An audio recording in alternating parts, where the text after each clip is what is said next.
രണ്ട് മക്കാബായർ അദ്ധ്യായം 8. മക്കാബായ വിപ്ലവം. മക്കാബേയോസ് എന്നുകൂടി വിളിക്കപ്പെടുന്ന യൂദാസ് തൻ്റെ സ്നേഹിതന്മാരോടുകൂടെ ആരുമറിയാതെ ഗ്രാമങ്ങളിൽ പ്രവേശിച്ച് ചാർച്ചക്കാരെയും യഹൂദ വിശ്വാസത്തിൽ തുടർന്നു പോന്നവരെയും വിളിച്ചുകൂട്ടി 6000-ഓളം പേരുടെ ഒരു സൈന്യമുണ്ടാക്കി എല്ലാവരാലും പീഡിപ്പിക്കപ്പെടുന്ന ജനത്തെ കടാക്ഷിക്കണമെന്നും അധർമ്മികൾ അശുദ്ധമാക്കിയ ദേവാലയത്തിൻ്റെ മേൽ കരുണ കാണിക്കണമെന്നും അവർ കർത്താവിനോട് പ്രാർത്ഥിച്ചു. നശിച്ച് നിലം പതിക്കാറായിരുന്ന നഗരത്തോട് ദയ തോന്നണമെന്നും കർത്താവിലേക്ക് ഉയരുന്ന രക്തത്തിൻ്റെ നിലവിളി ശ്രവിക്കണമെന്നും നിഷ്കളങ്കരായ പൈതങ്ങളുടെ ക്രൂരവധവും അവിടുത്തെ നാമത്തിനെതിരായ ഭൂഷണവും അനുസ്മരിക്കണമെന്നും തിന്മയോടുള്ള അവിടുത്തെ വിദ്വേഷം തെളിയിക്കണമെന്നും അവർ തുടർന്ന് പ്രാർത്ഥിച്ചു. മക്കാബേയോസ് സൈന്യം ശേഖരിച്ചതോടെ വിജാതിയർക്ക് അജയ്യനായി കഴിഞ്ഞു. കാരണം കർത്താവിൻ്റെ കോപം കരുണയായി മാറിയിരുന്നു. മുന്നറിയിപ്പ് കൂടാതെ അവൻ പട്ടണങ്ങളിലും ഗ്രാമങ്ങളിലും കടന്നുചെന്ന് അവ അഗ്നിക്കിരയാക്കി തന്ത്രപ്രധാനങ്ങളായ സ്ഥലങ്ങൾ പിടിച്ചടക്കി ഒട്ടേറെ ശത്രുക്കളെ തുരത്തിയോടിച്ചു.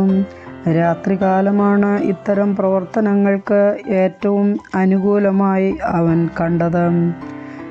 അവൻ്റെ വീരപരാക്രമങ്ങൾ എവിടെയും സംസാര വിഷയമായി. നിക്കാനോറിൻ്റെ മേൽ വിജയം.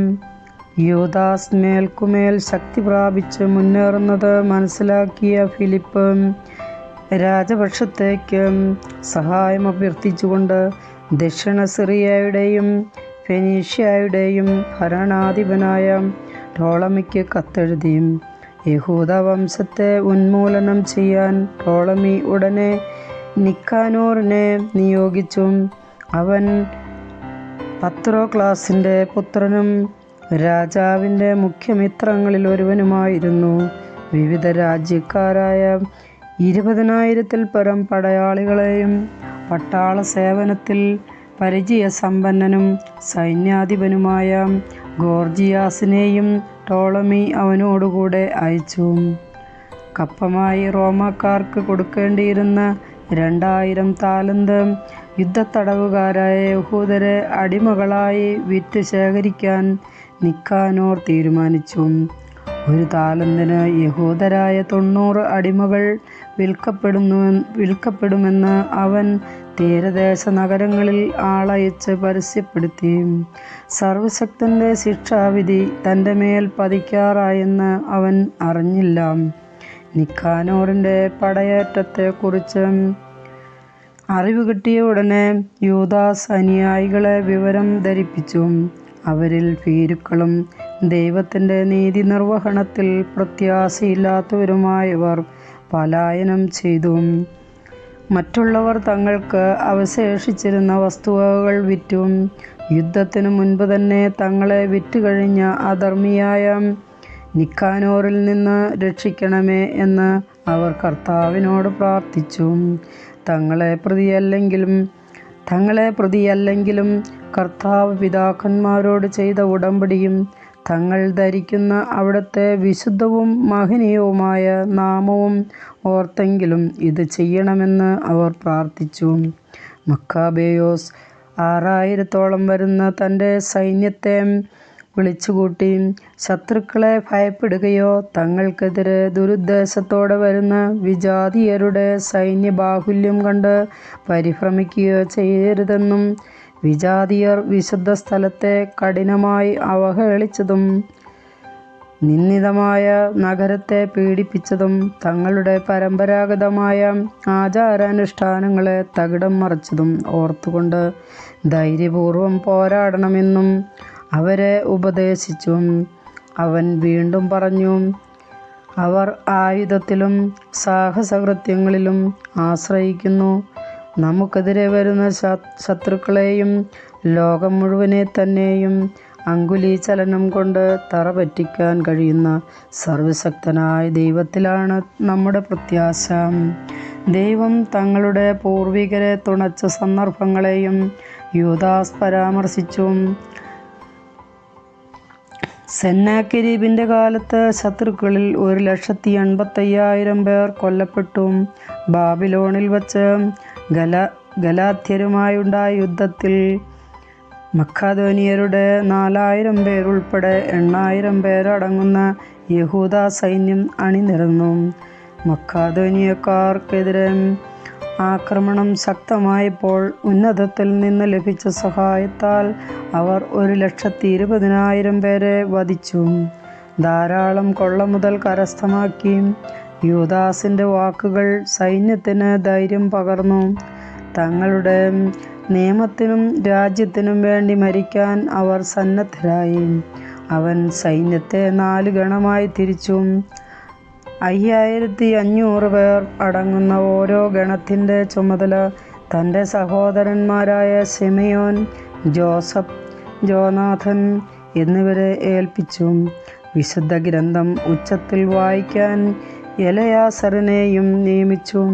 സഹായം ദൈവത്തിൽ നിന്ന് എന്ന അടയാളവാക്കും നൽകി. അതിനുശേഷം അവൻ തന്നെ ആദ്യ ഗണത്തെ നയിച്ചുകൊണ്ട് നിക്കാനോറിനോട് പൊരുതി. സർവശക്തൻ്റെ സഹായത്തോടെ അവർ ശത്രുക്കളിൽ 9,000-ലധികം പേരെ കൊന്നൊടുക്കി. നിക്കാനോറിൻ്റെ പടയാളികളിൽ ഒട്ടേറെ പേരെ മുറിവേൽപ്പിക്കുകയും അംഗഭംഗപ്പെടുത്തുകയും ചെയ്തു. അങ്ങനെ അവൻ ശത്രുക്കളെ തുരത്തി. തങ്ങളെ അടിമകളായി വാങ്ങാൻ വന്നവരുടെ പണം അവർ പിടിച്ചെടുത്തു. ശത്രുക്കളെ കുറേ ദൂരം പിന്തുടർന്നതിന് ശേഷം നേരം വൈകിയതിനാൽ അവർ മടങ്ങിപ്പോന്നു. അത് സാബത്തിൻ്റെ തലേനാളായിരുന്നതിനാൽ അവർ അനുധാവനം തുടർന്നില്ല. ശത്രുക്കളുടെ ആയുധങ്ങളും വസ്തുവകകളും ശേഖരിച്ചതിനു ശേഷം അവർ സാബത്ത് ആചരിച്ചു. ആ ദിവസത്തിനു വേണ്ടി തങ്ങളെ കാത്തുരക്ഷിക്കുകയും കരുണയുടെ ആരംഭമായി അതിനെ നിശ്ചയിക്കുകയും ചെയ്ത കർത്താവിന് അവർ കൃതജ്ഞതയും സ്തുതിയും അർപ്പിച്ചു. സാബത്ത് കഴിഞ്ഞപ്പോൾ കൊള്ളമുതലിൽ ഒരു ഭാഗം പീഡനങ്ങൾക്ക് വിധേയരായവർക്കും വിധവകൾക്കും അനാഥർക്കും അവർ നൽകി. ബാക്കി തങ്ങൾക്കും തങ്ങളുടെ മക്കളുമായി വിഭജിച്ചെടുത്തു. അനന്തരം അവർ പൊതുപ്രാർത്ഥന നടത്തി. കൃപാലുവായ കർത്താവ് തൻ്റെ ദാസരോട് പൂർണ്ണമായി അനുരഞ്ജനപ്പെടണമെന്ന് യാചിച്ചു. അവർ തിമോത്തേയോസിൻ്റെയും ബക്കീദസിൻ്റെയും സേനകളോടുള്ള സംഘട്ടനങ്ങളിൽ 20,000-ലധികം പേരെ കൊല്ലുകയും ചില ഉയർന്ന ശക്തി ദുർഗങ്ങൾ പിടിച്ചടക്കുകയും ചെയ്തു. വളരെയധികം കൊള്ളമുതൽ കൈവശപ്പെടുത്തി. പീഡനങ്ങളേറ്റവർക്കും അനാഥർക്കും വിധവകൾക്കും വൃദ്ധർക്കും തങ്ങളുടേതിന് തുല്യമായ ഓഹരി നൽകി. ശത്രുവിൻ്റെ ആയുധങ്ങൾ ശേഖരിച്ച് തന്ത്രപ്രധാനമായ സ്ഥാനങ്ങളിൽ സൂക്ഷിക്കുകയും ബാക്കിയുള്ള കൊള്ളമുതൽ ജെറുസലേമിലേക്ക് കൊണ്ടുപോകുകയും ചെയ്തു. തിമോത്തേയോസിൻ്റെ സേനാനായകനെ അവർ വധിച്ചു. അവൻ അതിനീചനും യഹൂദരെ വളരെയധികം പീഡിപ്പിച്ചവനുമാണ്. വിശുദ്ധ കവാടങ്ങൾക്ക് തീവച്ച